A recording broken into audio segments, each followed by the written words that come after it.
کوئی گستاخ بھی یزید کی فوج میں تھا، کوئی کافر بھی تھا. ہم نے یہی سنا ہے کہ سارے حافظ قرآن تھے.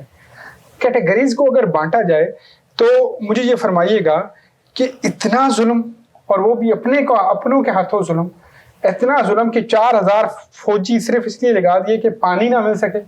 کیا علی اصغر ننھے کا رونا نہیں آیا؟ آج میرا اور آپ کا بچہ جو ہے وہ اگر 2 منٹ کیا 2 سیکنڈ بھی رونا شروع ہو جائے تو ماں باپ کیا محلے والے بھی اکٹھے ہو کے کہتے ہیں کہ اس کو چپ کراؤ، بچہ ہے، وہ تو نہیں چپ کرے گا جب تک اس کے منہ میں کچھ دودھ دے دو. تو کیا ان ظالموں کو یہ نہیں معلوم تھا کہ یہ ہے کون؟ محمد عربی کی اولاد ہے، اس کے اوپر یہ ظلم کر رہے ہیں. دیکھیں، آقا علیہ الصلوۃ والسلام کی ایک حدیث جو آپ نے ابھی خود تلاوت فرمائی ہے، حسین منی و انا من الحسین.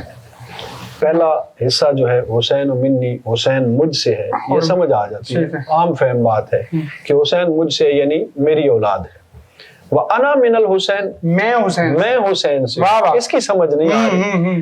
اب یہ جو واقعہ کربلا ہوا ہے، نواسے سے بھی نانا ہوا ہے، نانے سے نواسا ہوتا ہے، نواسے سے نانا نہیں ہو سکتا. لیکن یہ حضور نے کیوں فرمایا؟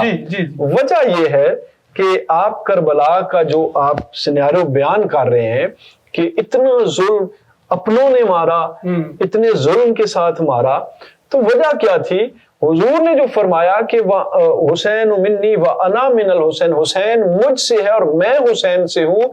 یعنی آقا علیہ الصلوۃ والسلام کے اندر اللہ تعالیٰ نے جتنے بھی دنیا میں کمالات ہیں، جتنی بھی کمالات ہیں، اور خصوصاً جو انبیاء اور رسل کے کمالات ہیں، ٹھیک ہے، وہ تمام کے تمام جو ہیں وہ یکجا حضور کی ذات اقدس کے اندر تھے، ٹھیک ہے.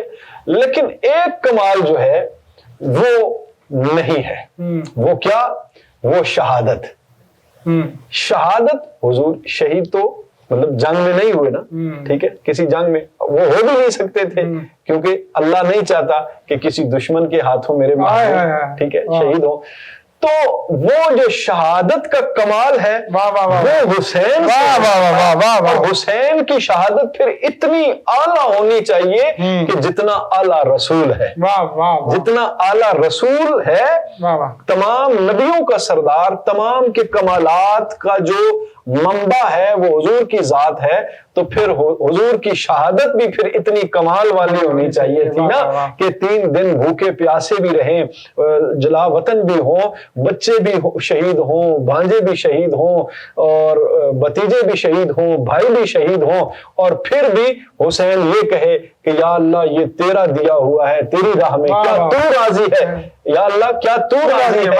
اللہ حضور کیا ایمان ہے کہ اتنا ایمان ہو جائے کہ اپنے سب کٹ رہے ہوں اور اللہ کی طرف بندہ دیکھا ہو، پھر سب کچھ پتا ہو کہ ختم ہونے والا ہے، پھر بھی اذان اثر ہو جائے تو اللہ اکبر.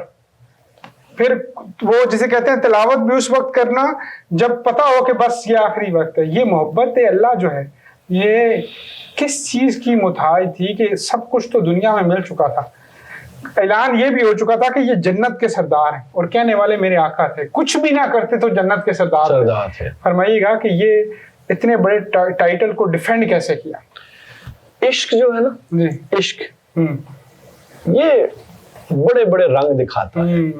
جب عشق ہو جائے نا، عشق کم ظرفوں کے لیے نہیں ہوتا، کم ظرفوں کے لیے نہیں ہوتا، ٹھیک ہے نا. یہ اعلیٰ ظرف لوگوں کی، یہ اعلیٰ ظرف چیز ہے، اعلیٰ چیز ہے، اور اعلیٰ ظرفوں کے اندر ہی ہو سکتی ہے، اعلیٰ لوگوں کے اندر ہی ہو سکتی ہے.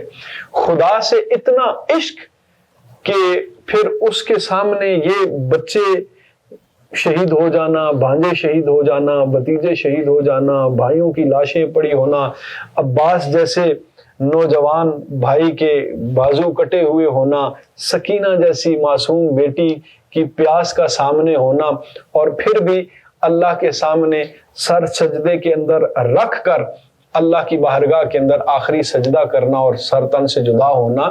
یہ وجہ کیا ہے کہ وہ سامنے خدا تھا.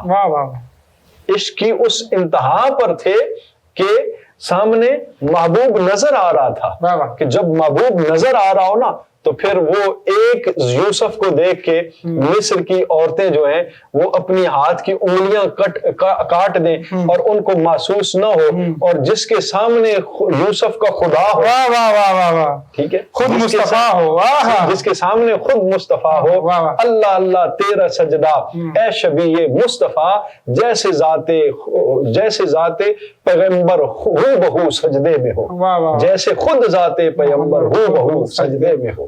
سبحان اللہ۔